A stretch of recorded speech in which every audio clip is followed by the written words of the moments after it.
जानबूझकर मैंने ऐसे कपड़े पहने जो शायद मैं कभी जिंदगी में पहनने का सोच भी नहीं सकती थी। और इस सब के पीछे मेरा एक मकसद छुपा हुआ था। मुझे परीक्षा लेनी थी कि मेरा नौकर मुझसे कितना वफादार है। और फिर एक शाम मेरे नौकर ने सब्र की सारी हदें तोड़ दी और जो कुछ हुआ वो मेरे लिए नाकाबिले यकीन था। शायद ये कहानी सुनने वालों को कुछ अजीब लगे, लेकिन ये सब कुछ इसी दुनिया में होता है और हो रहा है। दोस्तों, ये कहानी मेरी एक दूर की रिश्तेदार की है जो कम उम्र में ही विधवा हो गई थी। ये जानकर आपके रोंगटे खड़े हो जाएंगे कि किस तरह उसने अपने नौकर की परीक्षा लेनी चाहिए और उसके नौकर ने उसके साथ क्या किया। ये किस्सा मैं उन्हीं की जुबानी सुनाना चाहता हूँ। बच्चे अगर इस कहानी को सुन रहे हैं तो वो इस वीडियो को यहीं छोड़ दें, क्योंकि इस कहानी के कुछ पहलू बच्चों के सुनने लायक नहीं है। ये कहानी सिर्फ और सिर्फ समाज को आईना दिखाने के लिए है। मेरा नाम वीना है। मैं बहुत ही खूबसूरत थी। जो मुझे देखता वो बस देखता ही रह जाता था। मेरी खूबसूरती के चर्चे सारे खानदान में होते थे। जो भी मर्द एक दफा मुझे देखता वो पल के झपकाना भूल जाता। लेकिन किस्मत के मामले में मैं बहुत ही बदनसीब साबित हुई थी। ना ही रुपये पैसे की कोई कमी थी और ना ही हुस्न में मेरा कोई बराबरी का था। मेरा कद काट और जिस्म की बनावट 14-15 साल की उम्र से ही इतनी भरपूर थी कि मुझ पर उठने वाली निगाहें झुकना भूल जाती। मैं घर से निकलती तो सारे मर्दों की नजरें मुझ पर जम जाती।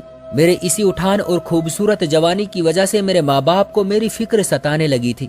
मेरे माँ बाप वैसे भी जल्द से जल्द मेरी शादी करके अपना फर्ज पूरा करना चाहते थे।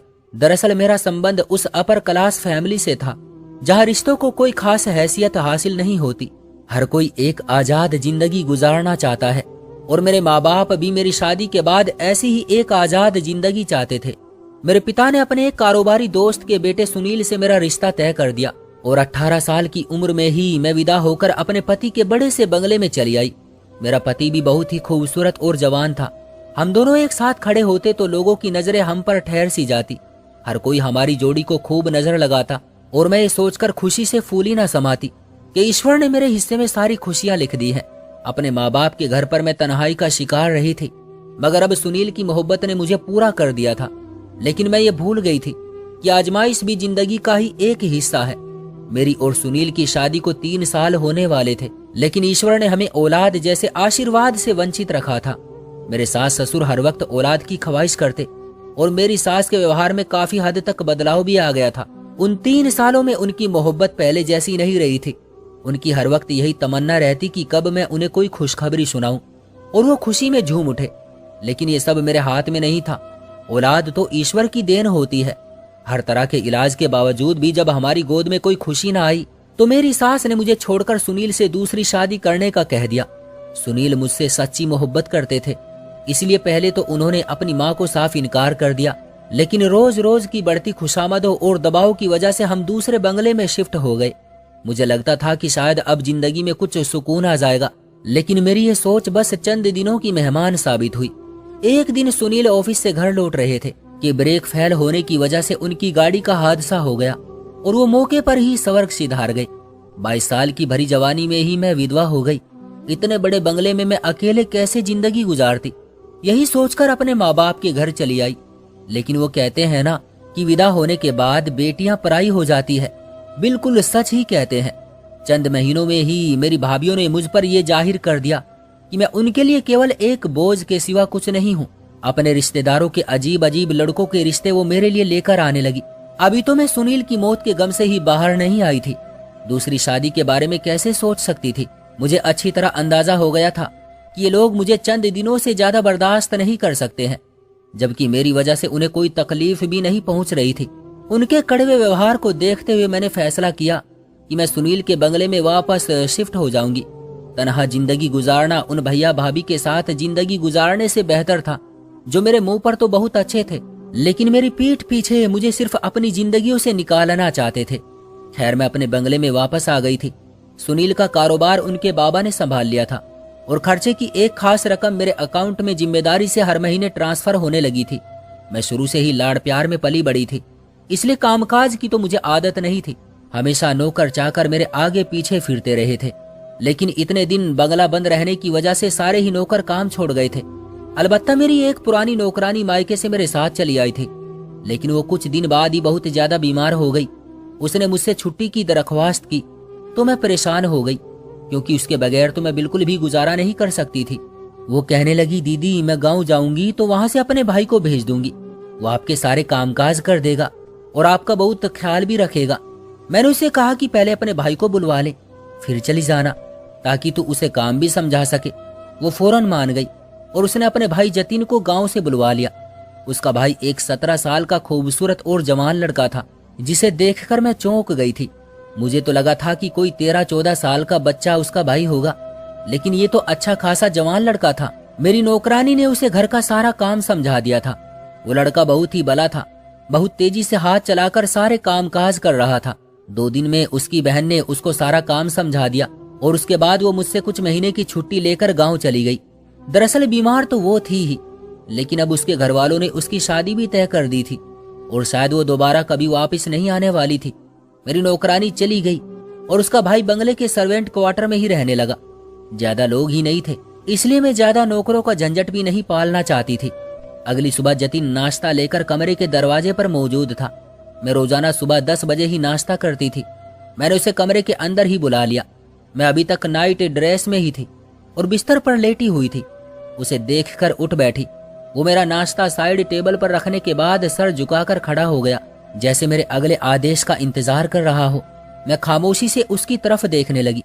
वो 17 साल का था, लेकिन शायद गांव की आबो हवा ने उसे उम्र से ज्यादा ही बड़ा कर दिया था। वो एक भरपूर और जवान मर्द नजर आता था। जाने क्यों अचानक ही मुझे उसकी मौजूदगी से घबराहट सी महसूस होने लगी, क्योंकि इतने बड़े बंगले में वो मेरे साथ अकेला था और दूर दूर तक यहाँ हमारे सिवा कोई नहीं था। ये सोचकर ही मुझे खौफ आने लगा कि मैं अभी जवान हूँ और वो भी। मेरी खूबसूरती पर तो वैसे ही बहुत से आदमी मरते थे, कहीं जतिन की नियत भी ना बदल जाए। मैंने बिना सोचे समझे ही एक जवान लड़की को अपने पास रख लिया था, जबकि मुझे इस बात का ख्याल करना चाहिए था कि मैं खुद भी एक जवान विधवा हूँ और इतने बड़े घर में अकेली रहती हूँ। मैंने जतिन को दिन भर के ढेर सारे काम बता दिए थे और वो फौरन ही काम पर लग गया था, लेकिन मेरे दिलो दिमाग पर एक अजीब सा बोझ आ गया था। मैंने सोचा था कि किसी नई भरोसेमंद नौकरानी का इंतजाम कर लूंगी और फिर जतिन को निकाल दूंगी। मुझे अपने घर से आए काफी दिन हो गए थे, लेकिन मेरे घर से अब तक कोई मुझसे मिलने के लिए नहीं आया था। मेरे माँ बाप अपने पोते पोतियों में इस कदर मग्न थे कि शायद उन्हें मेरी तन्हाई का एहसास भी नहीं रहा था। ससुराल वाले तो पहले ही मुझे नापसंद करने लगे थे। उनके लिए मेरा होना ना होना बराबर ही था। मुझे समझ नहीं आ रहा था कि मैं नई नौकरानी के लिए किससे कहूँ। और फिर इत्तेफाक से उसी दिन मेरी एक पुरानी दोस्त सरला मुझसे मिलने के लिए चली आई। वो शादी होकर विदेश गई थी और अब छुट्टियों में वापस आई थी, तो उसे मेरे विधवा होने की खबर मिली थी। मैं उसके गले लगकर फूट फूट कर रो पड़ी थी।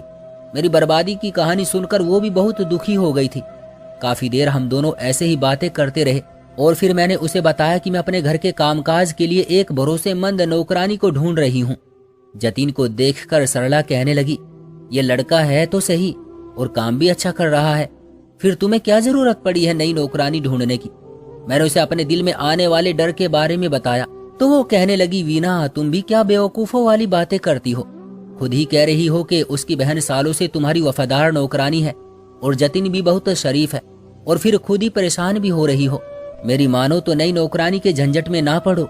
आजकल की नौकरानियां भी कुछ कम नहीं है, बेहिसाब छुट्टियां करती है और दूसरी बात ये कि एक घर की खबर दूसरे घर में पहुंचा देती है। तुम तो वैसे ही अकेली रहती हो, भगवान न करे कहीं नई नौकरानी ही तुम्हें नुकसान न पहुंचा दे। सरला की बात सुनकर तो मैं और भी ज्यादा परेशान हो गई। वो ठीक ही तो कह रही थी। जतिन पर तो मैं फिर भी बहुत ज्यादा भरोसा करती थी, लेकिन बिल्कुल नई नौकरानी पर कैसे भरोसा कर सकती थी। जाते जाते सरला कहने लगी कि अगर ऐसा ही है तो जतिन का टेस्ट ले लें, दूध का दूध पानी का पानी हो जाएगा। सरला की बात मुझे कुछ कुछ समझ आ गई थी। उसका मशवरा मुझे ठीक ही लगा था। मैंने सोच लिया कि मैं एक दफा जतिन का टेस्ट ले लेती हूँ और अगर वो पास हो जाता है तो मैं उसे हमेशा के लिए ही अपने पास रख लूंगी, क्योंकि ना ही इस बंगले का छोड़ने का मेरा कोई इरादा था और ना ही दूसरी शादी करने का। वैसे भी मुझे भी इस बात का यकीन आ गया था कि ईश्वर ने मेरी किस्मत में औलाद नहीं लिखी है, तो फिर दूसरी शादी करके भी मुझे क्या हासिल हो जाता। इसलिए मैंने अकेले जिंदगी गुजारने का फैसला कर लिया था और मेरे इस फैसले की वजह से मेरे माँ बाप मुझसे और भी ज्यादा दूर हो गए थे। वो दोनों ही जल्द से जल्द मेरी दूसरी शादी के लिए दबाव डाल रहे थे और मैंने साफ साफ कह दिया था कि अब मेरी जिंदगी में किसी मर्द की कोई जगह नहीं। तन्हा रहने का फैसला भी कर लिया था और जतिन का इम्तिहान लेने का भी। मैं पैसों और इज्जत दोनों ही मामले में उसका टेस्ट लेना चाहती थी। इसलिए शाम के वक्त मैंने जानबूझकर बहुत सारे पैसों से भरा हुआ बैग किचन के काउंटर पर ही छोड़ दिया और खुद अपने घर से निकल पड़ी। मैं देखना चाहती थी कि जतिन उस बैग के साथ क्या करेगा। 2 घंटे तक मैं बाजार में घूमती रही, घर का जो भी जरूरी साजो सामान लेना था, लेकिन घर पहुंची तो बैग काउंटर पर मौजूद नहीं था। जतिन भी मुझे घर में कहीं नजर नहीं आ रहा था। मेरा दिल बहुत जोर से धड़कने लगा था। मैं सारा सामान रखकर अपने कमरे में आई तो ये देखकर हैरान रह गई कि वो बैग मेरे कमरे में रखा हुआ था। जल्दी से मैंने उसे खोलकर देखा तो उसमें सारे के सारे पैसे वैसे ही मौजूद थे। एक लम्हे के लिए मुझे सुकून हुआ कि जतिन की नियत पैसों पर खराब नहीं है, लेकिन दूसरे ही लम्हे मुझे ख्याल आया कि हो सकता है वो ये जानता ही ना हो कि इसके अंदर पैसे मौजूद हैं। इसलिए मैंने दूसरी तरह से उसका इम्तिहान लेने का सोचा। रात होने से पहले जतिन सारे घर पर एक नजर डालकर अपने क्वार्टर में सोने के लिए जाता था। मैंने जानबूझकर कुछ पैसे क्वार्टर जाने वाले रास्ते पर गिरा दिए। मुझे यकीन था कि ये पैसे जतिन की नजरों में जरूर आएंगे। मैं अपने कमरे में आकर सुकून से लेट गई थी और मुझे सुबह का इंतजार था। मैं देखना चाहती थी कि इस इम्तिहान में वो किस तरह पास होगा या फिर फेल होगा। मैं सोच रही थी कि सारी रात शायद मुझे इंतजार में नींद ही ना आए, लेकिन ये मेरी गलतफहमी साबित हुई। मुझे कमरे में आकर ज्यादा देर न गुजरी थी कि कमरे का दरवाजा बजने लगा था। पहले तो मैं हैरान हुई, लेकिन जतिन की आवाज सुनकर मैंने उसे अंदर आने की इजाजत दे दी। वो सर झुकाए कमरे में आया और मेरे आगे पैसे रखकर कहने लगा कि ये उसे क्वार्टर के रास्ते पर मिले हैं और ये उसके नहीं है। जतिन की वफादारी ने मुझे हैरान कर दिया था। वो पैसे तकरीबन 2 लाख रुपयों के करीब थे। मैंने जतिन से कहा कि ये पैसे मेरे भी नहीं हैं, तुम चाहो तो ये पैसे रख सकते हो। मैं उसे इसकी वफादारी का इनाम देना चाहती थी। जतिन हाथ जोड़कर कहने लगा, मैडम, मैं हलाल का लुकमा खाता हूँ। मैं नहीं जानता ये पैसे आपके हैं या किसी और के, लेकिन ये मेरे नहीं है, इसलिए मैं इन्हें किसी सूरत नहीं रख सकता। वो खाली हाथ वापस चला गया था और पैसे मेरे सामने पड़े रह गए थे।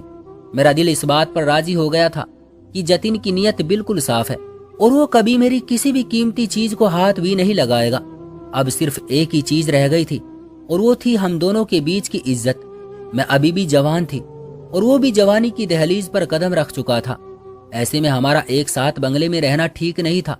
यह बात मैं भी जानती थी, लेकिन मैं किसी गैर शख्स को अपने साथ नहीं रखना चाहती थी। अगर जतिन आखिरी इम्तिहान को पार कर जाता तो वह हमेशा के लिए मेरा वफादार नौकर बन जाता। और यही सोचकर मैंने 16 रंग की साड़ी पहनी और 16 सिंगार कर लिया। जबकि विवाह होने के बाद से मैंने कभी इतना 16 सिंगार नहीं किया था। मैंने एक नजर आईने पर डाली तो मैं कयामत ढा रही थी। मेरी नजरें अपने ही हुस्न पर नहीं ठहर पा रही थी, तो जतिन कैसे मेरी उस खूबसूरती को जुटला सकता था। मैं पूरी तरह तैयार होकर डाइनिंग टेबल पर जाकर बैठ गई और जतिन से कहा कि वो शाम की चाय लेकर मेरे साथ ही बैठ जाए। जतिन सर झुकाए शाम की चाय लेकर आया तो मैंने उसे जबरदस्ती अपने सामने ही बैठा लिया और उससे उसके बारे में सवाल पूछने लगी। वो कभी कभी मुझे नजर उठाकर देखता और फिर फौरन ही नजर झुका लेता। मुझे उसका अंदाज बहुत ही अच्छा लग रहा था। उसने एक दफा भी नजर भरकर मुझे नहीं देखा था, बल्कि वो तो मेरे हर सवाल का जवाब बहुत ही नर्म और शर्मदार अंदाज में दे रहा था। ऐसा लगता था कि जैसे वो इज्जतदार और शर्मो हया का पुतला हो। सच तो यही था कि मैं जतिन के चरित्र से घायल हो गई थी। वाकई ही वो एक अच्छे चरित्र का मालिक था, लेकिन मैं और कुछ दिन उसका इम्तिहान लेना चाहती थी। इसलिए हर दिन मैं नए कपड़े पहनकर तैयार होती और कभी उसे ड्राइंग रूम में अपने पास बैठा लेती थी तो कभी गार्डन में। एक दिन रात के वक्त मैं उसके क्वार्टर के पास पहुंच गई और उसे आवाज देकर बाहर बुलाया तो वो फौरन ही चला आया। मैं गुलाबी रंग की नाइटी पहनी हुई थी। मुझे यकीन था कि जतिन मुझे एक नजर भरकर जरूर देखेगा, लेकिन वो आज भी सर झुकाए खड़ा था। मैंने जतिन से कहा, मुझे नींद नहीं आ रही है, वो मुझे कॉफी बना कर दे दे। वो मेरे पीछे पीछे ही चला आया। मैं उसके आगे किचन काउंटर से लगकर ही खड़ी हो गई। मेरे बाल पूरी तरह खुले हुए थे और मेरी नजरें जतिन पर ही जमी हुई थी, लेकिन वो पूरी तरह कॉफी बनाने में मग्न था। उसने कॉफी बनाकर मेरे आगे रख दी और जिस तरह आया था उसी तरह वापस चला गया। उसके इस अंदाज ने मुझे पूरी तरह हैरान कर दिया था। वो किस तरह मेरी खूबसूरती से नजर चुरा गया था, यह बात मेरे लिए बिल्कुल अनोखी थी। शायद वो मेरा भरोसा जीतने की कोशिश कर रहा था, क्योंकि आज तक मेरी जिंदगी में जितने भी मर्द आए थे वो जब मुझे देखते तो नजरें झपकाना ही भूल जाते थे। एक शाम मैंने एक खूबसूरत सा ब्लैक गाउन पहना और बालों को खोलकर पूरी तरह तैयार हो गई। मुझे इस बात पर यकीन आ चुका था कि जतिन मुझ पर नजर नहीं डालेगा, इसीलिए मैंने अपने कपड़ों को और ज्यादा तंग कर दिया था। मेरी सफेद रंगत उन काले कपड़ों में पूरी तरह खिल रही थी। मैं बिस्तर पर लेट गई और मैंने जानबूझकर जतिन को कमरे में बुलवा लिया। वो सर झुकाए कमरे में आ गया था। मैंने उसे कहा कि मेरे सर में बहुत दर्द है, वो मेरा सर दबा दे। वो मेरे करीब आकर बैठ गया और अपने हाथों से मेरा सर दबाने लगा। मैं दिल ही दिल में सोच रही थी कि बस आज जतिन का इम्तिहान खत्म कर दूंगी। वो बहुत ही अच्छे चरित्र का लड़का है और अब मुझे उसे और ज्यादा आजमाने की जरूरत नहीं है। लेकिन अचानक ही जतिन ने कुछ ऐसा किया कि मेरे होश उड़ गए। वो पूरी तरह बेकाबू हो गया था और उसने मेरे पैरों के पास पड़ी चादर उठाकर मेरे शरीर पर डाल दी थी और मुझसे दूर होकर खड़ा हो गया था। वो नजरें झुकाए कह रहा था, मैडम, मैं अब और ज्यादा आपके पास काम नहीं कर सकता। मैं एक शरीफ और इज्जतदार लड़का हूँ और अपने दिल पर काबू रखता हूँ, लेकिन आपकी अदाएं और कपड़े मुझे मेरा ईमान डोलने पर मजबूर कर रहे हैं। मैं एक मर्द हूँ, लेकिन आज तक मैंने अपने चरित्र की खूबसूरती को पूरी तरह बचा कर रखा है, मगर अब ये मेरे लिए बहुत मुश्किल हो चुका है। मैं और आप इस बंगले में अकेले रहते हैं और अब मुझे ऐसा महसूस होने लगा है कि जैसे हमारे बीच अब बहुत जल्द कुछ न कुछ होने वाला है। मुझे इस बात का डर है कि अभी तक तो मैंने खुद पर काबू रखा है, लेकिन कहीं किसी दिन मैं अपने दिल का गुलाम बनकर कोई ऐसी हरकत ना कर बैठूं कि जिंदगी भर अपने आप से भी नजर ना मिला सकूं। वो लंबा चौड़ा जवान मर्द मेरे आगे खड़ा आंसू बहा रहा था और मैं शर्मिंदगी के गहरे समंदर में डूबी जा रही थी। वो तो इज्जत से अपना काम कर रहा था, लेकिन मैं ही उसे बरगलाने जैसी हरकतें करने लगी थी। न जाने मैं उसका इम्तिहान ले रही थी या खुद को उसके आगे पेश कर रही थी। अब मुझे एहसास हो रहा था कि मैंने कितनी बड़ी गलती कर दी थी। वो ठीक ही तो कह रहा था, अगर किसी कमजोर लम्हे में वो अपने आप पर काबू नहीं रख पाता और मेरे साथ कुछ गलत कर बैठता तो मैं अपनी इज्जत भी गंवा बैठती और उसे भी चरित्रहीन समझ लेती, जबकि गलती तो सरासर मेरी अपनी थी। वो वापस जाने की इजाजत मांग रहा था। मैंने उसके आगे हाथ जोड़ दिए और उसे कहा कि मुझे माफ कर दे। मैं तो बस उसका इम्तिहान लेना चाहती थी, लेकिन खुद ही नाकाम हो गई। मैं उसके आगे खुद को बहुत छोटा और कमतर महसूस कर रही थी। जतिन कहने लगा, मैडम, आप खूबसूरत भी हैं और जवान भी। आपको मेरे जैसे लड़के को नौकर रखने की बजाय किसी अच्छे और समझदार व्यक्ति से शादी कर लेनी चाहिए। मैंने उसे बताया कि अब मेरा एतबार रिश्तों पर से हट गया है, क्योंकि मैं जिस अपर क्लास फैमिली में रहती थी वहाँ रिश्तों और जज्बात की कोई हैसियत नहीं थी। मेरे अपने माँ बाप 2 दिन पहले ही कुछ महीनों के लिए मेरे बड़े भाई के पास अमेरिका चले गए थे। वैसे भी वो लोग जब तक यहाँ थे तब तक भी उनका होना ना होना मेरे लिए बराबर ही था। जतिन कहने लगा कि आज नहीं तो कल आपको अपनी जिंदगी में आगे बढ़ना ही है। मैं कुछ समय तक आपके पास नौकर रहने के लिए राजी हूँ, लेकिन आप किसी दूसरे नौकर का इंतजाम जल्द कर लीजिएगा। मैं एक गहरी आह भरकर रह गई थी। मैंने अपनी नादानी में एक वफादार नौकर को खो दिया था। मैं जान गई थी कि अब वो किसी भी सूरत हमेशा मेरे पास नहीं रहेगा। कुछ दिनों बाद जतिन ने ही गांव की एक लड़की को मेरे पास नौकरानी रख दिया था और खुद मुझसे आखिरी प्रणाम करके हमेशा के लिए गांव लौट गया था। आज भी मैं जब भी जतिन को याद करती हूँ तो मेरी आंखें भीगने लगती है। वो आज के दौर में एक नेक सीरत का इंसान था, जिसने कई बार मौका मिलने के बावजूद भी कभी मुझ पर बुरी नजर नहीं डाली थी। एक बात मैंने अच्छी तरह समझ ली थी कि हर रिश्ता आजमाने के लिए नहीं होता। कभी कभी हमारे आजमाने का तरीका दूसरे इंसान को हमसे नफरत करने वाला बना देता है। कुछ रिश्तों पर बिना आजमाए ही एतबार कर लेना चाहिए। मैं पहले ही दिन से जानती थी कि जतिन एक अच्छा लड़का है, लेकिन उसे आजमाने के चक्कर में मैंने उसे खो दिया था। मेरी आप लोगों से भी यही गुजारिश है कि अपने कीमती रिश्तों को जानबूझकर कभी ऐसी आजमाइश में न डाले कि जिनकी वजह से आपको उन्हें खोना पड़ जाए। क्यों दोस्तों, सही कहा ना मैंने? आपकी क्या राय है इस कहानी के बारे में? कमेंट करके हमें जरूर बताइएगा। वीडियो को लाइक करके चैनल को सब्सक्राइब कर लीजिए ताकि आने वाली वीडियो आपको तुरंत मिले। मुझे दीजिए अगली वीडियो तक इजाजत। तब तक के लिए धन्यवाद।